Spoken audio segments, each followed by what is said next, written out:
Hey, Blue Boy here again, and I'm so excited to bring you my next video. I've come straight from school. I'm still in my work clothes, so sorry about that, but as you can see it's still blue as well, so it sort of still counts. So the next thing I'm going to review, I've reviewed my pack, the Z-Packs Arc Zip. I've reviewed my tent, the Z-Packs Duplex tent. Now I'm going to come to the food stuff later.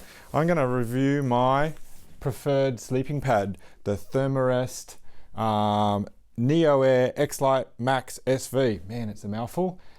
Stay tuned, it's going to be awesome. Okay, let's get into it. This is the Thermarest NeoAir XLite Max SV. Massive mouthful like I mentioned. And I'm going to cover 4 things I like about it and 5 things I don't. So let's get into the review. Let's see how heavy it is to start with. With the case on, it weighs in at 626 grams, and what's the units? 22.009 ounces. Now that's with the bag and all the patch kits that are in there. So if we get that out, get rid of the bag and the patch kits, and then just see the actual pad itself with one rubber band. Let's see how heavy that is. We'll keep it in ounces. Oh, sorry, grams. 598.4 grams or 21.1 ounces. So about an extra ounce for the bag and stuff. Cool. I do also happen, this is the pad that I actually prefer, and it's a wide pad. So it's a long wide pad and it's rectangular. But I also have another one. Well, it's my mate's one. I got it for him, and he's been using that for a little while and he loves it. This is the regular length one. So let's check the specs on that one as well.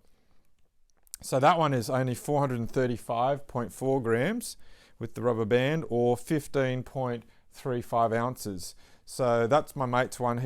I'm gonna show that one as well, but this is the main one that I use. So let's get rid of that. So 4 things I like about the pad. Firstly, you'll notice it's got this big flapper jalopper out here. Looks like a big mouth, and it's actually the speed valve, the SV, which is in the name. So actually I really like this speed valve because it allows you to blow up the mattress really fast. So normally if I roll it out like this and open it up, it's got a Thermarest regular valve like that, and if you so there we go, so 25-inch wide and quite long. And if you blow it up with your mouth, you're going to use a lot of breaths. Okay, so I'm going to blow it up with my mouth now and show you how many breaths it takes. I'm going to count them for you. 1.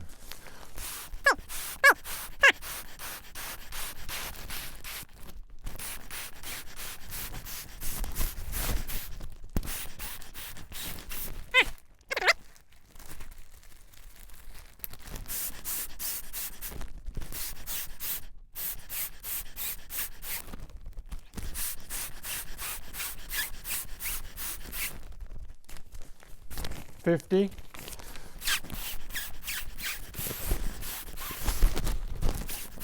60.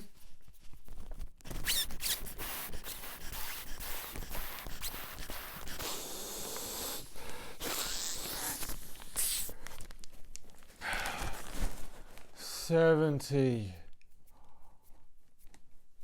That's 70.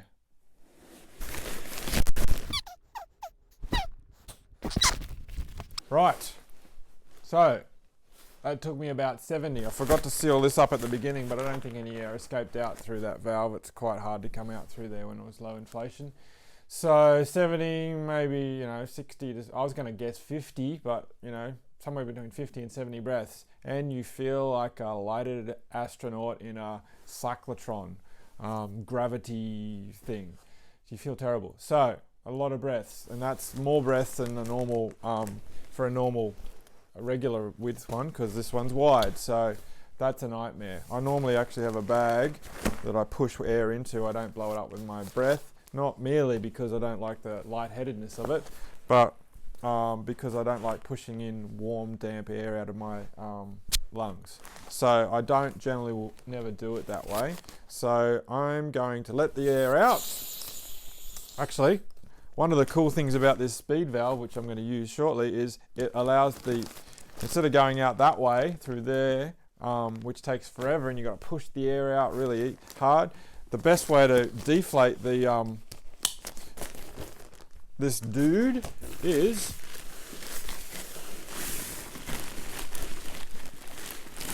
you lie on it like this. So and it also helps you get up, because you don't often want to get up out of bed. Is what you do is you go like this, you're lying on it and you just release this buckle like like a roller coaster ride, a very flat bottomed roller coaster ride. And so you can see the air's come out of it pretty jolly fast, and yeah, so then it's pretty easy to get most of it out.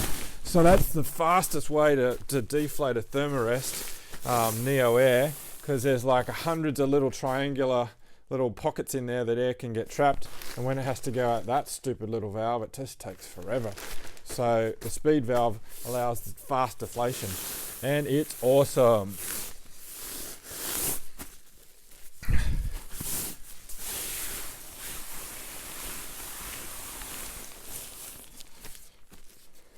Okay, so let's show you how much faster and better it is blowing this puppy up with the speed valve. This crazy looking mouth of a thing, looks like a dragon, looks like it's about to spew forth fire, but no, it's the speed valve. So what you do is you stick that thing in there, so it's like that, and then you open it up like a big mouth, like from play school, hello, like it's talking to you, and then you basically blow like this. And you close it, snap it close. And then you open, so that's 1. 2.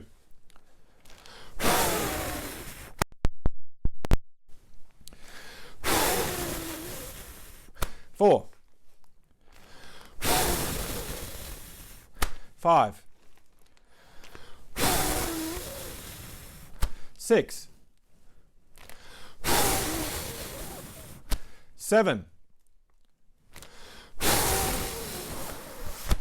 8. Okay, and then when the mouth starts spewing back out, it means you pretty much can't get any more in.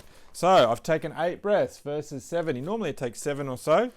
So then what you've got to do, and you've got to be real careful with this, is you actually have to roll it forward, not underneath, but flat and forward, and you must do it 7 times. How many is that, kiddies? 7. Not 6, not 8, 7. 1, 2, 3, 4, and be real flat with it. 5, 6, not 6, 7. How many again? 7. Thank you, blue boy. And then seal it up. And then that's pretty much blown up. Now you may want to just top it up to 2 little breaths there, just to get the right pressure for me. I like it quite hard, and then that's it. And I don't feel lightheaded, and I don't feel strained, and I haven't not wanted to blow my air mattress up because it was easy and it was fun. Now that principle that we just used there, it's called the Bernoulli principle. And basically Bernoulli discovered that basically when air is moving fast, it creates lower pressure. And when there's low pressure with air, everything wants to go there, so it gets sucked in. So your breath pushing down in there gets amplified by about a factor of 10. And that's held true for how many breaths I used. I used about 1/10 the number of breaths than I used when I blew it up with this. So my 10% of breath going in there and 90% of the air getting sucked in because it's low volume, low pressure I should say, and fills up the bag. It's absolutely amazing. I love science and I love physics, and that's what I am. I'm a science and physics teacher. So this is awesome. This is science in action. Woo! Making our lives better when we're out in the backcountry. Okay, so that's the first thing I love about this pad. I love the speed valve, helps you blow it up real fast like I just showed you. Second thing I love about this pad is it's wide. So I love a wide pad. I sleep on my side with my knee up. So I really like the wide pad, and long. It's actually probably too long for me. even though I am 6 foot. So I love that it's wide because I sleep on my side. Yeah, that rhymed. I love that it's wide because I sleep on my side. Because I sleep kinked like this, my butt goes out there and my knees go up like that, and if I'm on a regular pad, either my butt's hanging out or my knees hanging out, and often I actually like sleeping like this, you know, with one leg up. So try doing that on a regular sized pad. You can't do it. Your knees on the ground and it's cold and it feels terrible. So the wide pad's good for that. So that's what I like about it. Rectangular and wide. I like that you not chopping off these ends or down there, particularly up here, because it allows you to keep your pillow nice and good. And I don't like it tapering down there. It's cool. So that's the second thing I like about it. The third thing I like about this is that it's super comfortable, just like any other NeoAir XLite. Particularly when you're lying on your back. Not that I lie on my back a lot, but maybe going to sleep. At least it's quite comfortable for a while, for me anyway. My mate Damo, aka Stairmaster, also thinks so. Take a look at this. Look, this Thermarest is so comfortable. Yeah, you like that? Oh yeah, it's almost as good as my bed at home. There you go. And see? I've got a good bed at home. Cool, well I'm glad it worked for you. And was the width not too narrow? No. Perfect. Perfectly fine. Good. Well, it's actually the best of the best of the sleeping pads you can buy. So you got the best at the top, so that's good, man. I tried a different one this time. How was it? Not good. Good. Not good. Back to Thermarest next time. I'll be back to the one like you've got, which has been my main one. It's just too thin. I actually find it more stable, but it just, my hips, I've got to turn over every hour, so my hips just get too sore. I put these Z-seat under my hips and another piece of foam, that bit of foam here, under my shoulders, but it still wasn't enough. It's just, yeah. Welcome back. Well, Damo obviously really likes it. So that's the third thing. Fourth thing, I love the colour. I love yellow. It goes so well with blue. So all of my stuff is yellow and blue, or blue and yellow, I should say. So they're the four things I love: the speed valve, the rectangular shape, the comfortableness of it, and the colour. So that's the four things I like. What about the things that I don't like? I got 5. Let's go through them. And the first one is, I actually don't sleep very well on this pad, but it's got nothing to do with really how comfortable the pad is, because of all inflatable mattresses,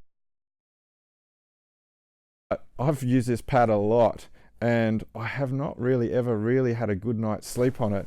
And it's not, again, because it's this particular pad, it's just all air mattresses. My nervous system, my brain just feels unsecure on a like an air mattress for some reason. Like it's not quite solid and stable, and so it doesn't let my subconscious go to sleep very well. So one of the downsides is I actually don't sleep that great in it, but it's not because of the comfortableness, it's just because of my psychology and back in my brain somewhere. So the second thing that I don't like about this pad is I get cold on it. At about 2 degrees, 1 degree, 0 degrees, freezing, -1, -2 degrees Celsius, I get cold. So I know it's rated probably for a bit lower than that, but I'm a cold sleeper, so I probably need the X-Therm for those temperatures. Our Australian, our winters aren't like frozen or anything generally. So it's a very mild winter, but I get cold on this thing. So it's not as warm as I'd like it to be. Third thing I don't like about it is that this pad has the potential to go down, and there's been a lot of criticism of it, and it's mainly because people don't use the speed valve correctly. So you've got to be really vigilant with it. You've got to roll it forward like I showed you, and you've got to roll it nice and cleanly and flatly, and you've got to roll it how many times, kiddies? 7. Okay, not 6, not 8, 7. And you've got to roll it forward and then seal it like that. And if you do it like that religiously, it won't go down. I've never had it go down because I'm OCD about those sort of things. I learned it to one of my mates in Kosciuszko a couple of months ago, and it went down halfway because he didn't roll it up or didn't seal it up correctly. He rolled it backwards even after I showed him how to do it properly. So he had a very cold second half of the night. Okay, fourth thing, this that I don't like, it's a little heavy. 598 grams or 21 ounces is pretty heavy for an inflatable sleeping pad. There's extra weight because of the rectangularness, because of the speed valve mechanism, but also it's actually quite long, so there's extra weight in that as well. Which brings me to my fifth and final thing I don't like about this pad is that it's actually a bit long. I'm not short, I'm quite tall, 6'0", and I normally like as long a pad as I can get, but this one's actually way too long for me. Have a look. So if I pull that right up and I put my head up where I normally will sleep, you'll see my feet go to there, so you've probably got about 2, 3, 4 inches extra length that I way don't need. So I've been thinking about possibly cutting that off and sealing that up, and following the instructions I think like that Nemo was put on the internet, or Crisco's Outdoors, one of those guys, or both of them, and then making that into a pillow up that end. So that's an idea that I had as well. If that was the case, then my weight would be acceptable, but it is pretty heavy. Okay, so this is the wide 25-inch wide long pad, and as I mentioned at the beginning, I've also got my mate's regular version of this. So let's get this out and compare it. Roll it out like this. Okay, obviously a little bit less wide, so it's 20 inches wide and the regular length. So my mate really quite likes this one as well. It's wide enough and long enough for him. So let's see how many breaths this baby takes to blow up. I'm guessing 4 or 5.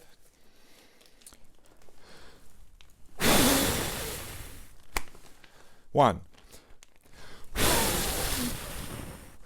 2, 3,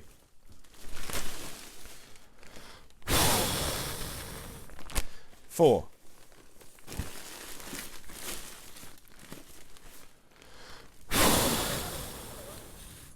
5.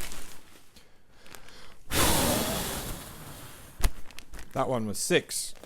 So 6. I reckon we could probably get it better, but 6 will do.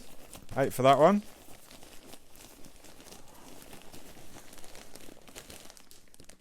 I think I did 7 on that one, and I'll probably just give it a let.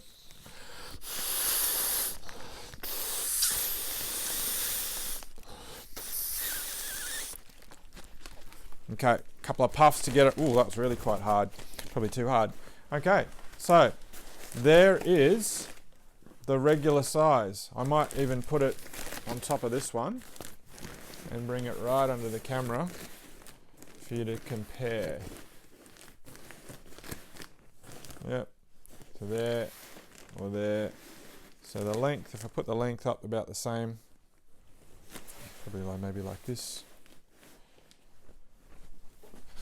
Yeah, you can see it's quite a lot smaller. So if I take that one away and just leave the regular one like that, and then if I lie down on this one,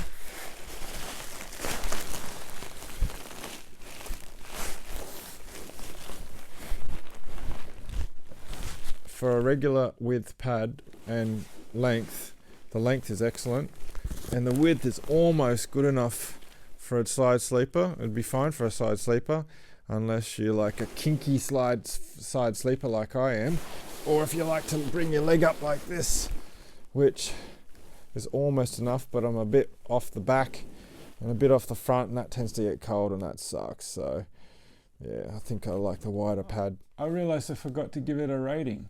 So out of 10, I'm talking about my wide one, even though I don't sleep very well on it, I'm still going to give it a 8.5.